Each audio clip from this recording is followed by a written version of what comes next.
Hi there, this is Deanne Cross, the CHO of Port X Logistics with Brian Kempisty, the founder and owner. Today we're going to be talking about strengths and why I, as a leadership coach and guide, use strengths with each and every one of my clients, and why at Port X we always start new hires with a Strengthsfinder assessment, and how we use that to develop people and help them to be successful in their roles at Port X and in their life. Brian, do you want to start with anything, or I don't know what's on your mind today in terms of strengths? I think the coolest thing was from last week. We did an interview with Beatrice, who's one of our newest hires, and she's been with us now for 3 months. And she said, the coolest thing at Port X was I walked in the door and they gave me this Strengthsfinder test, and they wanted to know about my strengths and how we could use those strengths in my position rather than what I'm bad at and coach me up on the bad stuff. And she just thought it was a really unique approach.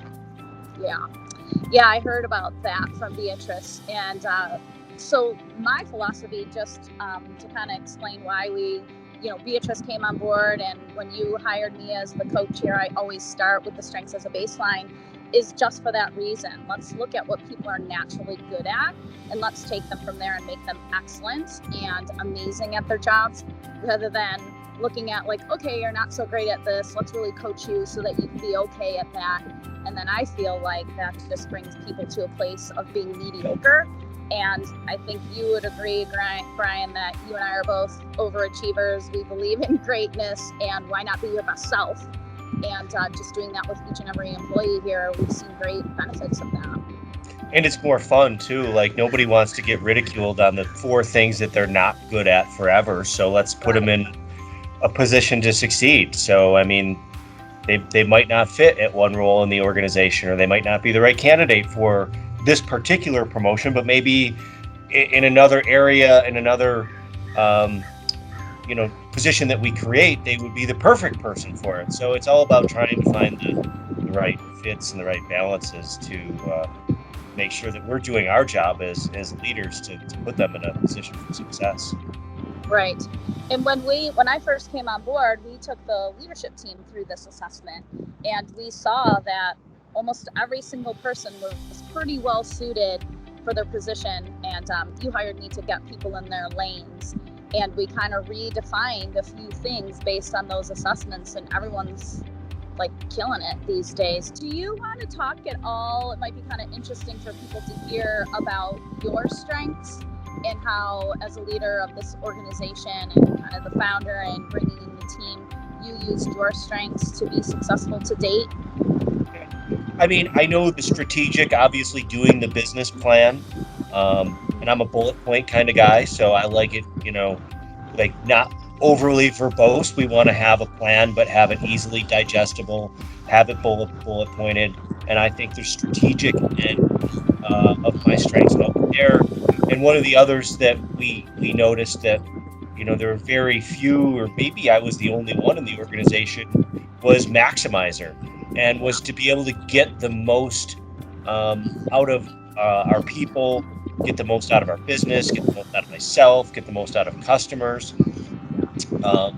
And I think, that's really come into play with our success, is we are maximizing all of the resources and tools that we have around us. I was just going to add that between your maximizer, you also have competitive and achiever, and that makes you this really strategic driver towards something, and you're very visionary because of that, which I think in terms of your position of being the founder of Port X, being visionary is really important.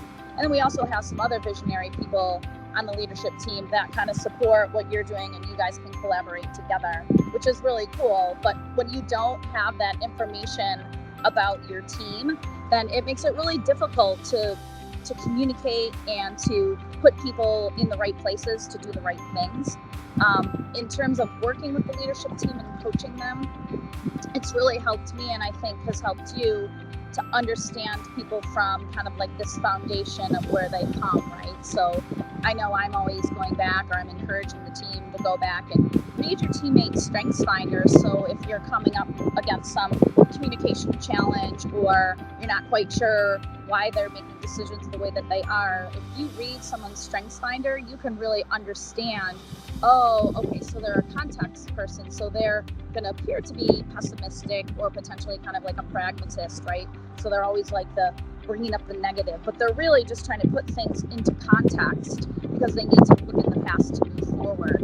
I know with the new point guard position, I have encouraged those three new leaders, emerging leaders, to look at the Strengthsfinder of each other so that they can really collaborate more closely, and as they're making some decisions as that leadership team, they can use the strengths to figure out who should be doing what in those roles, which I think is really cool. Yeah. And rather than getting frustrated, it allows you to shift perspective, right? One of the things I think I'll always remember that was a highlight of last year's retreat was Pat's suitcase. It was like 70 pounds and it was giant. He had everything under the sun in there. Yeah. And you could say he's indecisive or maybe he didn't know what to bring. But at the end of it, we shifted that perspective and it was like he just wanted to be prepared for anything that he might encounter, right? Right. So kind of the opposite of Adam, who's like the activator. He just wanted to get there. Just go. He didn't even have a jacket. So that brings me to the point that sometimes your strength can actually become your weakness, right? If you overutilize the strength, it can really get in your way and hold you back. And as the coach of the team, I'm always helping them to see, okay, well, maybe you're just, too much in that direction. Let's kind of utilize the strength over here to bring you back into balance. So That's always fun for me to help people see that. And as we talked last week, right, we talked about we're not normal in the fact that we don't have this hierarchy. Like there's not like the corner office guy, CEO guy, and then, this, director here. And like, that's not how we work. We all work together and we collaborate. We talk about collaboration all the time.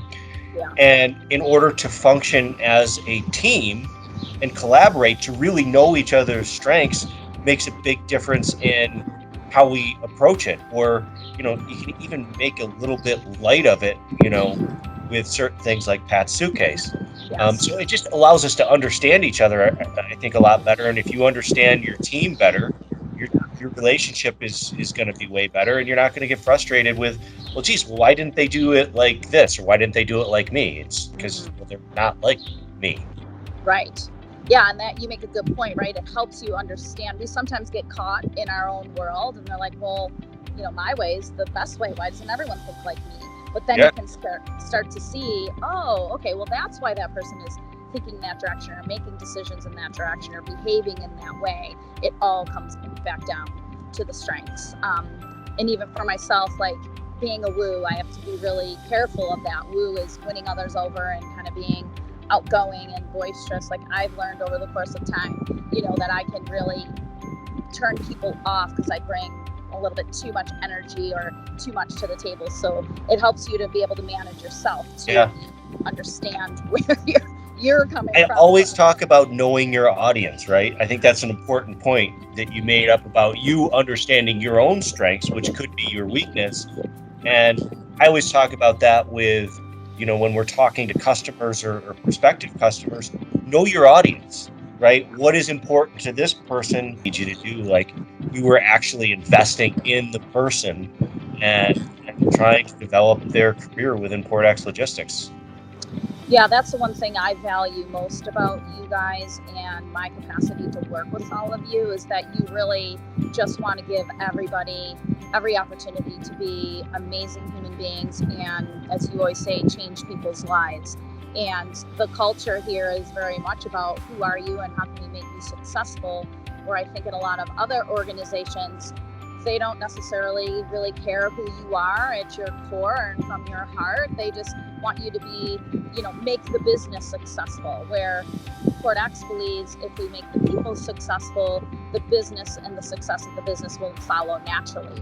And with all the things that have been happening in the world lately, we had a conference call today, we can see where just supporting, caring about the people, investing in them as human beings has that's provided tenfold in terms of success. People are happy, the culture is cool, we're all a little weird in our own way, and you guys are doing really well financially. So So I just want to thank everyone for listening to Brian and I again today, talk about strengths as it relates to business, as it relates to people being human and just supporting each other in the success in our personal and professional lives. Stay tuned for more conversations that we're going to have just about leadership in business and being human.